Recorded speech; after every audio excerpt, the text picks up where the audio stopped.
Hello दोस्तों, चित्रकूट धाम math की हिंदी वाली क्लास में आपका स्वागत है। तो ये चलिए पढ़ते हैं हिंदी व्याकरण। इस पे हम चर्चा कर रहे थे शब्द रचना की। शब्द रचना टॉपिक पे हम पढ़ चुके थे। सार्थकता के आधार पर शब्द के प्रकार, मतलब अर्थ के आधार पर शब्द के प्रकार पढ़ चुके थे। हमने बताया था सार्थक के आधार पर शब्द जो है, सार्थकता के आधार पर शब्द दो प्रकार के होते हैं, सार्थक और निरर्थक। कौन कौन से? सार्थक और निरर्थक। ठीक है, हमने बताया था सार्थक शब्द क्या होता है। जिस शब्द का एक निश्चित अर्थ होता है उसे सार्थक शब्द कहते हैं, और जिसका निश्चित अर्थ नहीं होता, जिस शब्द का कोई अर्थ नहीं होता, उन्हें निरर्थक शब्द कहते हैं। ठीक, ये हमने पढ़ लिया था। ठीक है, तो अब हम पढ़ेंगे रूप के आधार पर या रूपांतर के आधार पर शब्द के भेद। ठीक है, तो आइए हमारा आज का जो टॉपिक है रूपांतर के आधार पर शब्द के भेद। तो हेडिंग हम लगाएंगे रूपांतर के आधार पर शब्द के भेद। हेडिंग है आपकी रूपांतर के आधार पर शब्द के भेद। तो रूपांतर, या इसी को हम बोलते हैं प्रयोग। ठीक है, प्रयोग के आधार पर शब्द के भेद, शब्द के भेद। ठीक है, रूपांतर या रूप के आधार पर शब्द के भेद। तो रूप का मतलब होता है रूप उनका परिवर्तित होगा। ठीक है, कुछ बदलेंगे ही, तो बदला हुआ जो रूप होगा वो आपका होगा रूपांतर के आधार पर शब्द के प्रकार। तो रूपांतर के आधार पर शब्द दो प्रकार के होते हैं। कितने प्रकार के होते हैं? दो प्रकार के होते हैं। तो रूपांतर के आधार पर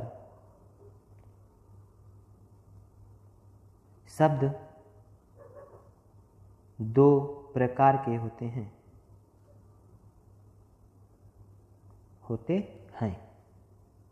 ठीक, कौन कौन से? पहला है आपका विकारी शब्द। कौन सा है पहला? पहला है विकारी शब्द। विकारी शब्द। दूसरा है अविकारी शब्द। ठीक है, तो रूप के अंतर के आधार पर या प्रयोग के आधार पर शब्द के भेद कितने? दो। कौन कौन से? विकारी और अविकारी। विकारी और अविकारी। वही जानते हैं विकारी शब्द कौन से हैं। तो हेडिंग हम लगाएंगे विकारी शब्द।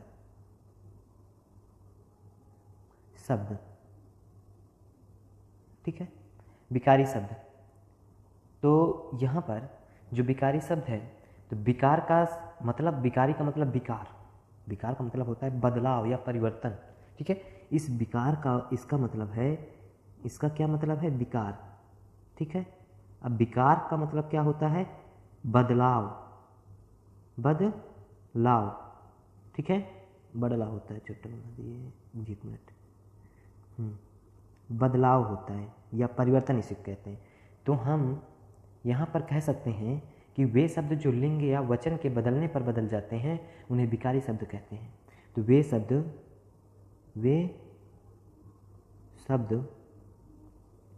जो लिंग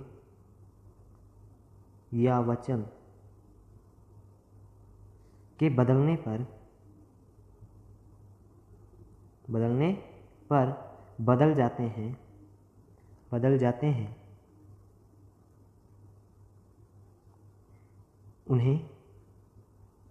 हैं उन्हें विकारी शब्द कहते हैं। विकारी शब्द कहते हैं,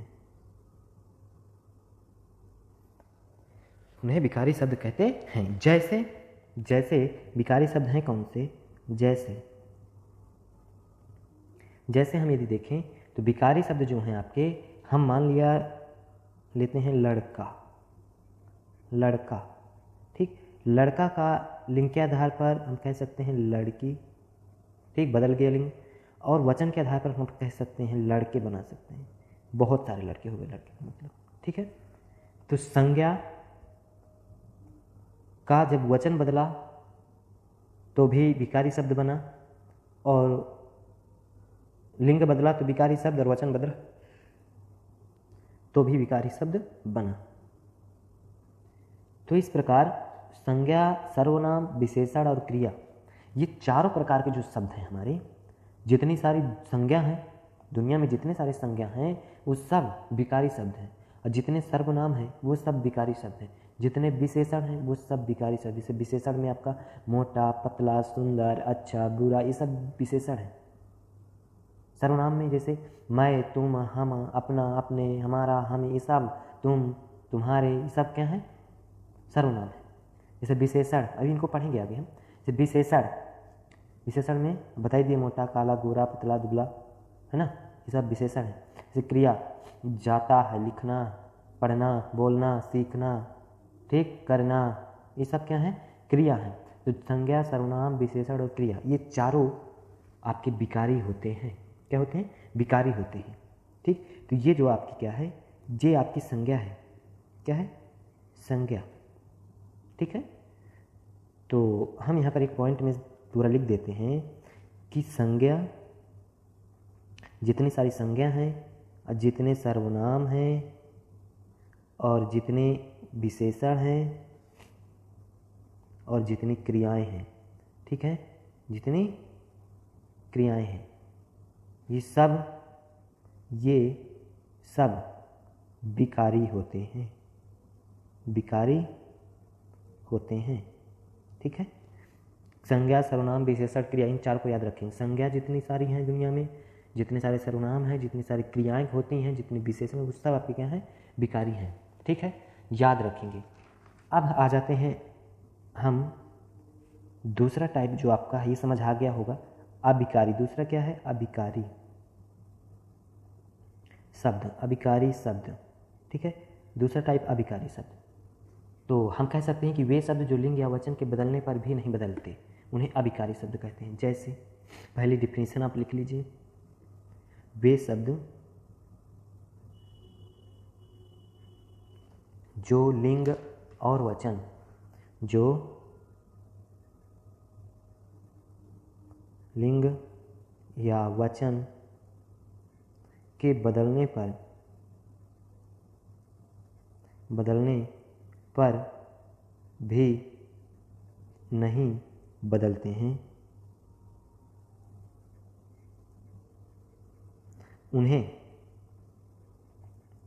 उन्हें अविकारी शब्द कहते हैं। उन्हें अविकारी शब्द कहते हैं। ठीक,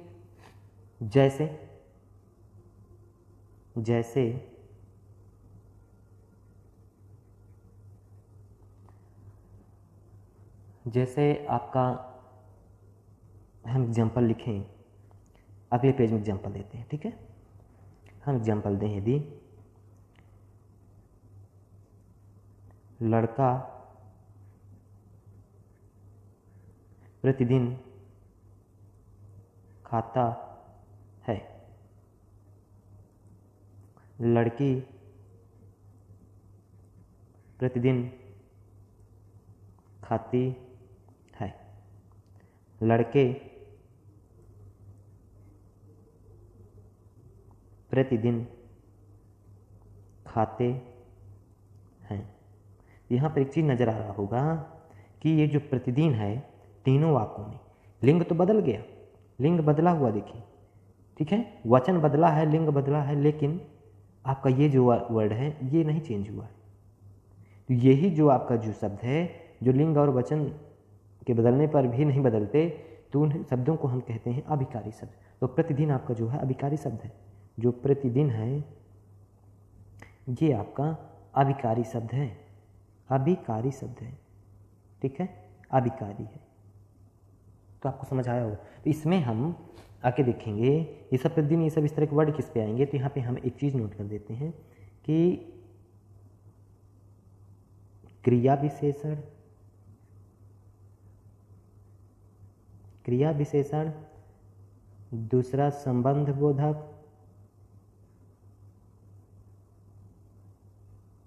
संबंध बोधक अव्यय, तीसरा समुच्चय बोधक अव्यय, बोधक अव्यय,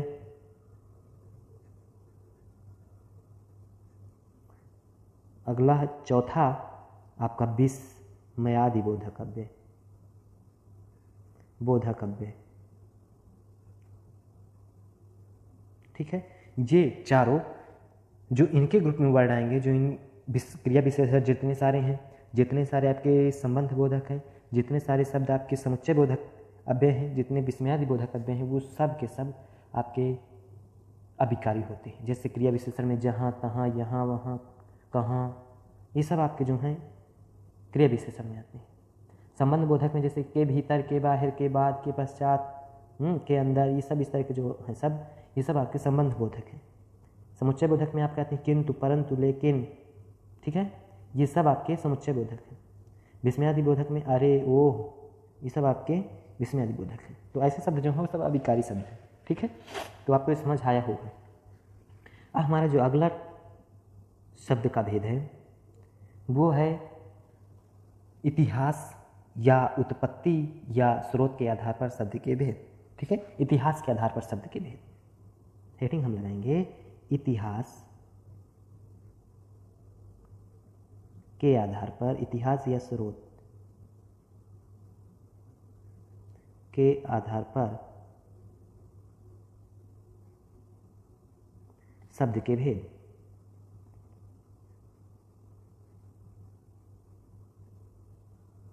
ठीक है। तो इतिहास के आधार पर शब्द आपके 6 प्रकार के होते हैं, लेकिन 4 मेनली, 4, ठीक है।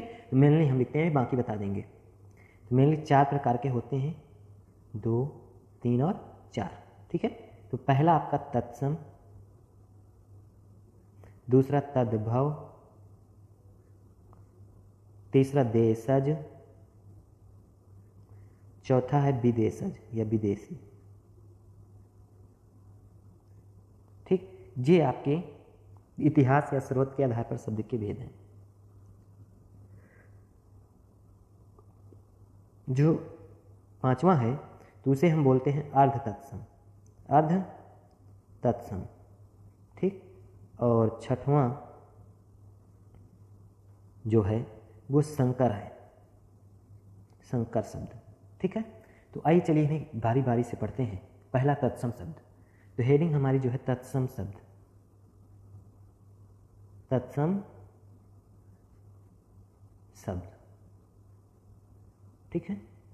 तत्सम शब्द, तो तत् का मतलब होता है उसके, सम का मतलब समान, उसके, किसके, संस्कृत के समान जो शब्द होंगे, जैसे मतलब संस्कृत में थे वैसे ही हिंदी में आ गए हैं, उसी रूप में प्रयोग हो रहे हैं, उन्हें हम तत्सम शब्द कहते हैं, ठीक है।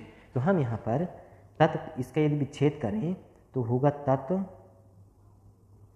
प्लस सम, ठीक है। तत् का मतलब होता है उसके, उसके, ठीक है। और सम का मतलब होता है समान, ठीक है।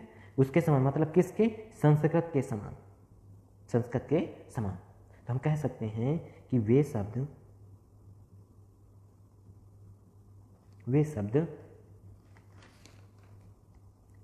जो जैसे संस्कृत में, जो जैसे संस्कृत में थे वैसे ही हिंदी में आ गए हैं, उन्हें तत्सम शब्द कहते हैं,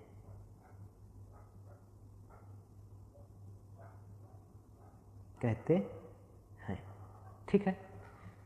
जैसे बात करें, जैसे अभी इनका जो है टॉपिक हम पूरा पढ़ेंगे, पूरे वर्ड पढ़ेंगे, ठीक है। तत्सम, तद्भव, सारे शब्दों को पढ़ेंगे, ठीक है। तो पहले हम थ्योरी कंप्लीट कर लें, फिर इसके बाद पढ़ेंगे उनको, ठीक है।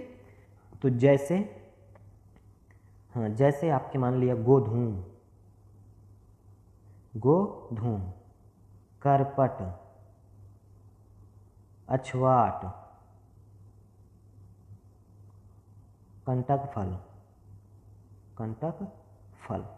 इसी प्रकार गोधूम का मतलब गेहूं, जो तत्भव में आया है तो गेहूं बन गया, बन जाएगा। करपट का मतलब होता है कपड़ा, कपड़ा आपका क्या है, तद्भव है। अछवाट मतलब अखाड़ा, अखाड़ा को अछवाट, अछवाट यूज हो रहा है। कंटक फल, जो कंटक फल है वो कटहल होता है। तो हिंदी में कटहल तद्भव कटहल शब्द है, लेकिन कंटक फल जो है आपका तत्सम है। तो ये तद्भव देखते हैं, फिर तत्सम तद्भव का एनालिसिस करते हैं। तो अगला जो हमारा है वो है तद्भव शब्द।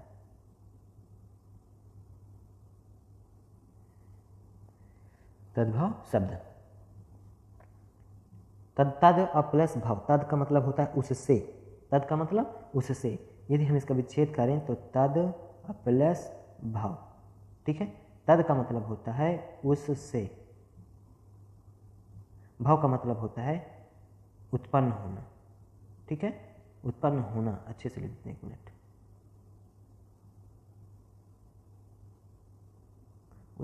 होना, ठीक है। भव का मतलब उत्पन्न होना। तो उससे उत्पन्न होना मतलब किससे? संस्कृत से। जो संस्कृत से उत्पन्न हुए हैं उन्हें तद्भव शब्द कहते हैं। जो संस्कृत से उत्पन्न हुए हैं और इन हिंदी में जब आए हैं तो उनका रूप क्या हो गया? बदल गया, लेकिन है संस्कृत से उत्पन्न हुए। तो यहाँ पर हम कह सकते हैं कि वे शब्द जो संस्कृत से उत्पन्न हुए हैं किंतु हिंदी में आकर के उनका रूप बदल गया है, उन्हें तद्भव शब्द कहते हैं। तो हम लिखेंगे वे शब्द जो संस्कृत से उत्पन्न हुए हैं,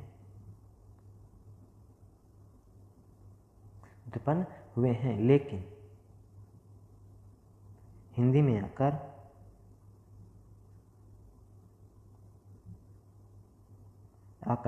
उनका रूप बदल गया, उनका रूप बदल गया है,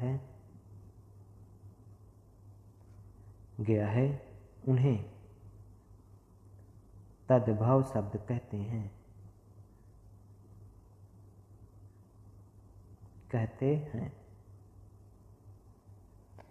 कहते हैं, ठीक है। वे शब्द जो संस्कृत से उत्पन्न हुए हैं लेकिन हिंदी में आकर उनका रूप बदल गया है, उन्हें तद्भव शब्द कहते हैं। जैसे गेहूं, गोधूम था तत्सम गेहूं बन गया है। करपट से कपड़ा बन गया है। अछवाट से अखाड़ा बन गया है। कंटक फल से कटहल बन गया है, ठीक। तो ऐसे रूप बदल गया है। तो वे शब्द जो रूप बदल गया है लेकिन है संस्कृत से उत्पन्न हुए, संस्कृत से हैं लेकिन रूप बदलने के कारण ये बन गया तद्भव। तो रूप बदलने के बाद जो शब्द बने उन्हें हम कहते हैं तद्भव शब्द। जो संस्कृत के जैसे ही प्रयोग हो रहे हैं, जो संस्कृत में प्रयोग होते हैं वही हिंदी में भी प्रयोग हो रहे हैं, तो उन्हें तत्सम कहते हैं, ठीक है। तो अब हम देखते हैं अगला देशज शब्द।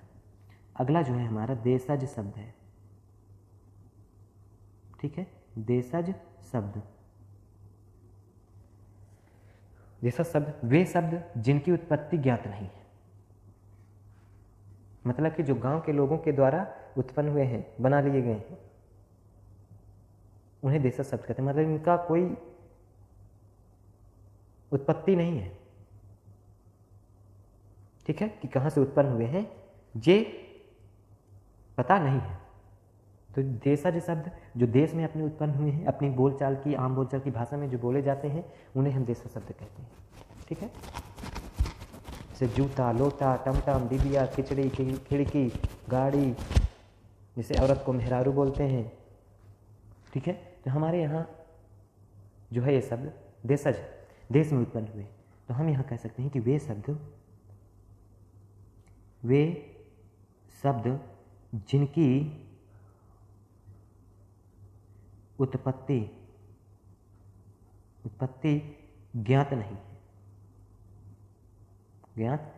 है कि कहाँ से उत्पन्न हुई, ये ज्ञात हमें नहीं है, तथा जो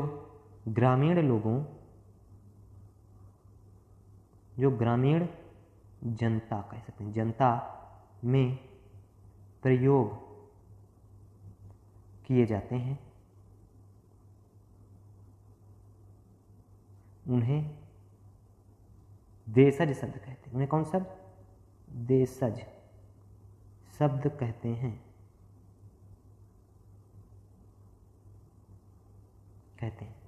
मतलब अपने देश में जो उत्पन्न हुए हैं, अपने आम बोलचाल की भाषा में जो बोले जाते हैं, उन्हें हम देशज शब्द कहते हैं। ठीक है, जैसे जैसे जैसे जूता, लोटा, फुनगी, टमटम, डिबिया, बहुत सारे शब्द हैं, खिड़की,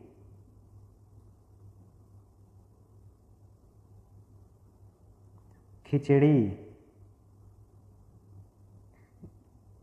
मेहरारू, गाड़ी, ये आदि तमाम सारे शब्द ये जो हैं अपने आम बोलचाल की भाषा में जो यूज होते हैं, तो ये सब आपके देशज शब्द हैं। जैसे हम कोई शब्द बोलते हैं जैसे पानी, वानी, तो वानी का मतलब क्या है? जो वानी है ये आपका निरर्थक शब्द में जाएगा। ठीक है,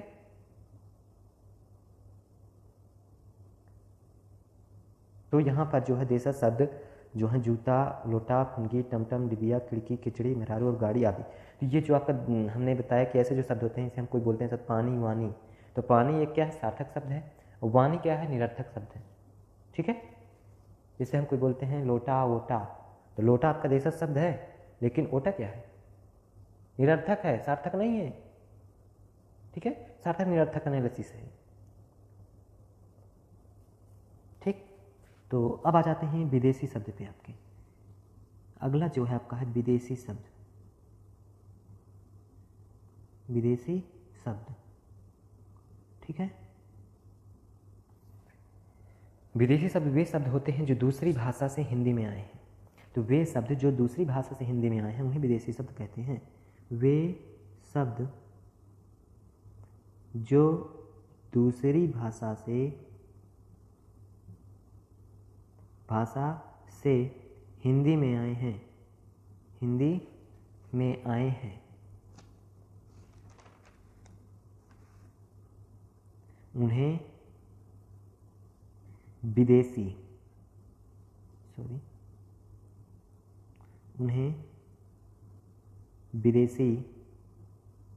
शब्द कहते हैं।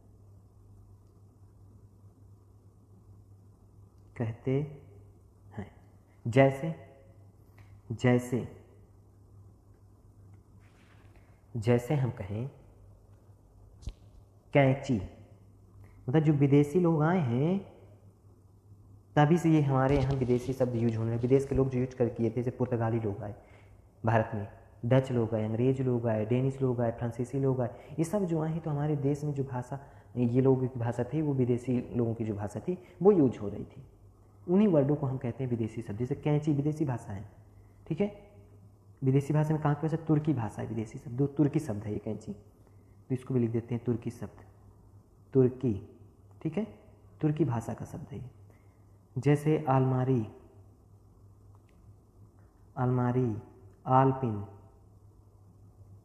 आलपिन, गमला, ये जो शब्द हैं ये आपके पुर्तगाली शब्द हैं।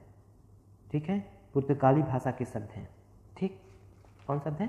पुर्तगाली भाषा के शब्द हैं। जैसे और कुछ लिखे, मान लिया गुंडा, अखरोट है टमाटर। ठीक है, अखरोट, ये जो है ये पश्तो भाषा के शब्द हैं, पश्तो। ठीक है, और जैसे हम लिख दें, मान लिया कोर्ट, पुलिस, टैक्स, ये जो शब्द हैं ये आपके अंग्रेजी भाषा के शब्द हैं। किसके? अंग्रेजी भाषा के शब्द हैं। ठीक है, और जैसे हम लिख दें, यहाँ पर लिख देते हैं इस जगह पे। ठीक है, ऊपर यहाँ पर ये यहाँ पे लिख देते हैं कुछ, जैसे हम लिख दें अखबार, कागज, किताब, कानून, ये जो शब्द हैं ये आपके अरबी भाषा के शब्द हैं। किस भाषा के? अरबी भाषा के शब्द हैं। ठीक है, तो ये आपके शब्द हुए चारों, तत्सम, तद्भव और विदेशी। तत्सम वो शब्द होते हैं जो संस्कृत से उत्पन्न हुए हैं, हिंदी में वैसे के वैसे प्रयोग हो रहे हैं, उन्हें तत्सम शब्द कहते हैं। तद्भव वो शब्द हैं जो संस्कृत से उत्पन्न हुए हैं और हिंदी में उनका रूप बदल गया है, तो उन्हें हम तद्भव शब्द कहते हैं। देशज शब्द जो अपने ग्रामीण बोलचाल की भाषा में यूज करते हैं जो शब्द, वो आपके देशज शब्द हैं। विदेशज शब्द वे शब्द जो दूसरी भाषा से आए हैं, तो उन्हें हम विदेशी शब्द कहते हैं। मतलब विदेशी लोग जब आए हैं तभी से ये शब्द हमारे यहाँ यूज हो रहे हैं, तो उन शब्दों को हम, विदेशी लोगों के शब्दों को हम क्या कहते हैं? विदेशी शब्द। अब एक शब्द है, हेडिंग डालेंगे अगली, अर्ध तत्सम। अर्ध तत्सम शब्द, ठीक है, अर्ध तत्सम शब्द। तो ऐसे शब्द जो संस्कृत से आए हैं लेकिन हिंदी में नहीं पहुंच पाए हैं, तो उन्हें अर्ध तत्सम कहते हैं। जैसे हम यहाँ डिफिनीशन लिखते हैं इसकी, ऐसे शब्द या वे शब्द जो संस्कृत से आए हैं, उसी तरह परिभाषा लिखे हम, ठीक। वे शब्द जो संस्कृत से आए हैं या संस्कृत से उत्पन्न हुए हैं, से उत्पन्न हुए हैं लेकिन हिंदी में नहीं पहुँचे हैं, नहीं पहुँचे हैं, उन्हें अर्ध तत्सम कहते हैं।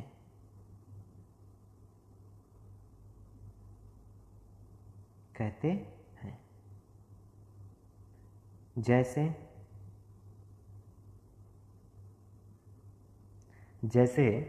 धर्म, धर्म होता है, ठीक है, धर्म हिंदी में धर्म यूज हो रहा है, लेकिन यहाँ धर्म, ये धर्म हिंदी में नहीं पहुंच पाया है। कर्म, कारज, कारज मतलब काम, ठीक है, ये सब क्या है? तो अर्ध तत्सम शब्द हैं, ठीक है, समझ आ गया होगा। जो हिंदी में नहीं पहुंचे उन्हें अर्ध तत्सम शब्द कहते हैं। अगला है आपका एक और संकर शब्द, एक और है संकर शब्द। संकर शब्द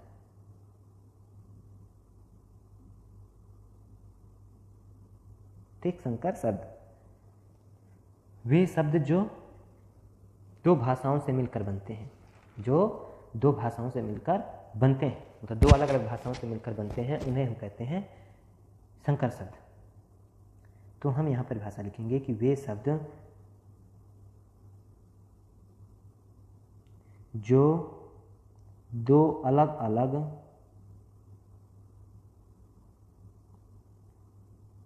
भाषाओं के शब्द, वे शब्द जो दो अलग अलग भाषाओं के शब्द जब आपस में मिलते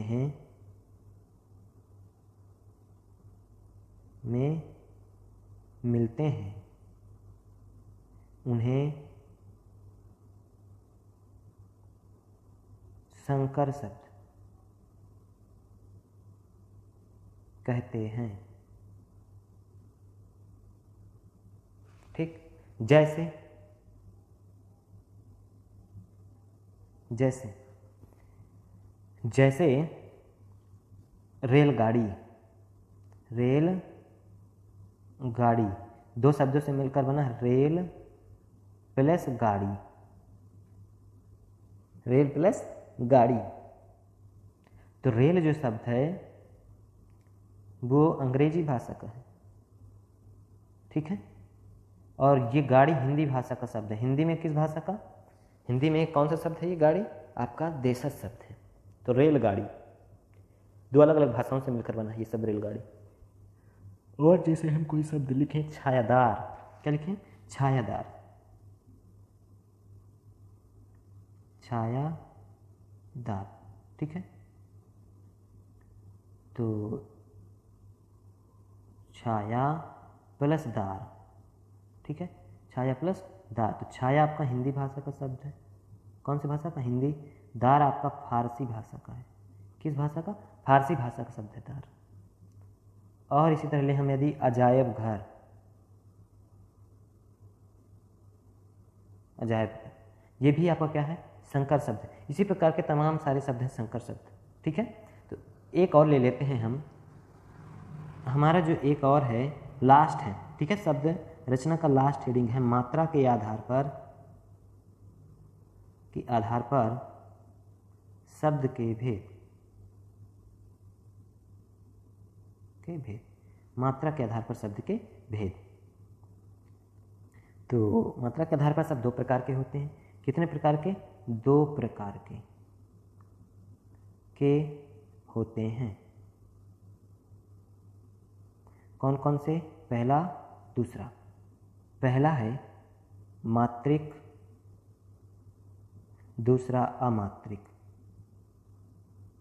ठीक है, हम लेंगे मात्रिक शब्द। ठीक है, तो मात्रिक शब्द कौन से हैं? वे शब्द जो मात्रा सहित होते हैं, मतलब जिन शब्दों में मात्रा सहित वर्णों का मेल होता है उन्हें मात्रिक शब्द कहते हैं। तो लिखेंगे जिन शब्दों में मात्रा सहित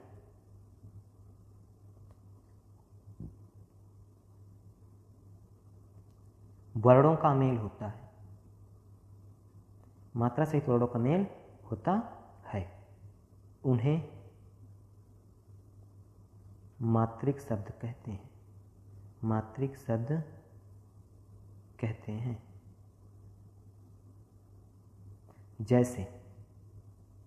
जैसे हम लिखेंगे, जैसे रात, काम, कलरव,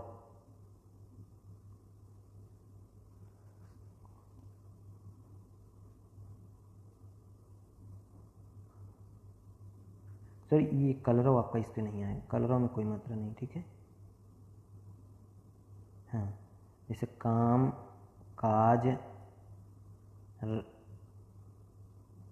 राही, झरना आदि, इसी तरह के तमाम शब्द। ठीक है, आदि। ठीक है, आदि भी एक प्रकार क्या है? मात्रिक शब्द है। तो अगला हमारा जो है दूसरा अमात्रिक शब्द, ये। ठीक है, अमात्रिक शब्द वे शब्द, वे नहीं, जिन शब्दों में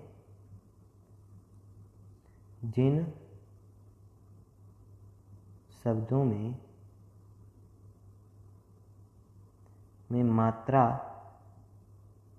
रहित वर्णों का मेल होता है या प्रयोग होता है, उन्हें अमात्रिक शब्द कहते हैं। शब्द कहते हैं।